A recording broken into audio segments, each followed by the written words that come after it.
Shit fuckery. All right. I'm going to walk this through. Since there's some shitheads who live around me who going, he can't do this to me. He can't do this to me. Medical experts are laughing at him. No, that's earned me my PhD, ass fuck. So, I'm going to walk you through it. All right. So, cerebral nervous system. Primary. Well, we already knew that it was kind of called the flight or flight response system, right? Right? Parasympathetic nervous system versus your sympathetic. So your reptilian brain, if you will. So you've got two nervous systems. You've got your your central nervous system, your CNS, or which I'm thinking we're now going to relabel. Why? Because I'm calling it the cerebral nervous system, because it's not a lesbian. It don't need a ligament to connect. So a ligament, for those of you who don't know, is what connects bone to bone. Bone to muscle doesn't need one of those. It has a tendon, but it doesn't even need that. It now becomes this one big large piece of interconnected tissue to your brain. In fact, in a CSF concussion saver method, which we already knew that it was the saver for concussions, we just didn't know to this extent.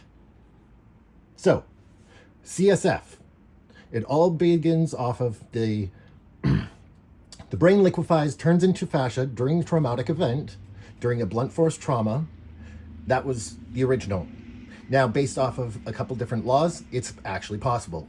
Energy cannot be created or destroyed, only stored or transferred, which is the law of kinetic energy. Then we have to look at thermodynamics. An object in motion must stay in motion unless affected by an external force. All right, so that just means we've got potential energy, right? All right, so we know that it's that. We know that it changes over 4 times a day. Your cerebral spinal fluid changes over 3 times a day, creates new ones. Why? Because it is the most important subsystem in your body ever. So that's why it's big when you get meningitis. It's created at the subarachnoid and the choroid, at the process. It's the shock absorber. We know that there's a blood barrier plasma, which actually ties into this. This is where the exchange happens through that barrier, through the osmolarity, actually, which is really cool. And it's a unidirectional flow, meaning it's got an end and a beginning, which is very interesting if you know your watersheds with traditional Chinese medicine, etc., or massage therapy or osteopath. You'll know what I'm talking about. Now, assuming we're going to use Conor McGregor, because watching him get punched in the face actually is what made me come up with this and went, oh, holy crap. So Conor McGregor gets punched in the face. Now, assuming that an average softball or baseball during a game is thrown by a male athlete at 96 miles per hour as it travels to the pitch, not as it's leaving his hand. That's on its way to the pitch. So, assuming that, I'm going to say maybe 104. We're going to go with that for the example, right? Right here. So, we've got a 104 mile per hour fist that's coming at my face, or his face rather, I should say. It's now going to contact with his jaw. It's now going to go slow motion. For you guys watching TV thinking, oh, fuck yeah, that's who I want to be. Brain damaged idiots. Not saying that McGregor's brain damaged idiots, more like the kids of these days who are brain damaged at this point. But regardless, you've got now a face that's moving at approximately the 96 mile per hour mark, right? We're going to say it's moving at the 96 miles per hour, and that leaves us with 8 miles per hour, which now, based off of the law of kinetic energy, says that, and thermodynamics say that that has to go somewhere. Where is that 8 miles per hour going? We have a surplus. Okay, so we've now taken the jaw out of we've taken the mandible out of its socket. And now it's going to be put back in with the cartilage. So now there's there's two things. One, heat source, friction. Now we're going to have a higher body temperature already. Core temperature is up. Why? Because you're playing sports. You now have salt in your system. Salt now is going to actually drop your melt point. It's going to lower your melt point. Or raise it. Right? Now you've got a fast-moving object that moves from here to here. It's like a bullet, essentially. So velocity equals distance over time.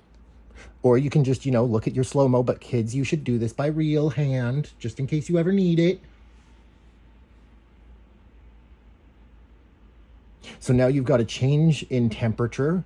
You've now got a change in pressure, which, oh my God, a pressure cooker, like an Instapot, basically is in your head. That's now going to liquefy your brain as it compresses. And now you're going to get that compressional heat, which then also adds a variable.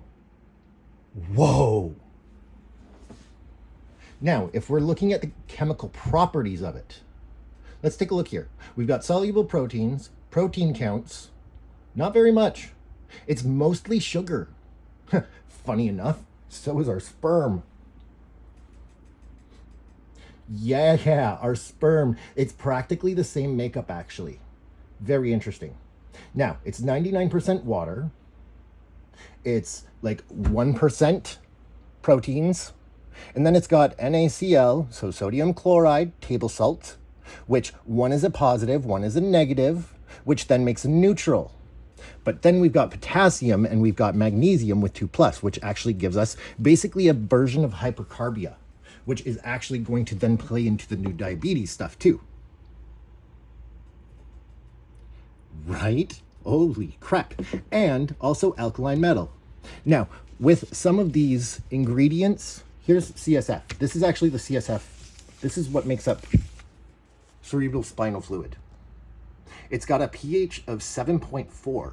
So it's actually slightly acidic, not a base, which is kind of very interesting because you'd assume it would be a base with all the sugars. Why? What makes it acidic? One, the anion, but it comes down to actually the portal vein.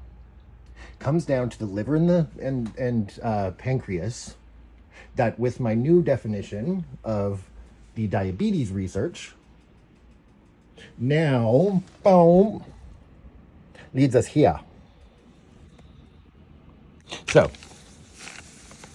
we are predisposed to be hypercarbic. Ethanol and methanol. There's two different energy systems, which led me to the 5. This is a fantastic book, by the way. I would recommend that surgeons and physicians, eventually read it maybe when you have some time. But there's some really, really cool stuff. Like if you look through here.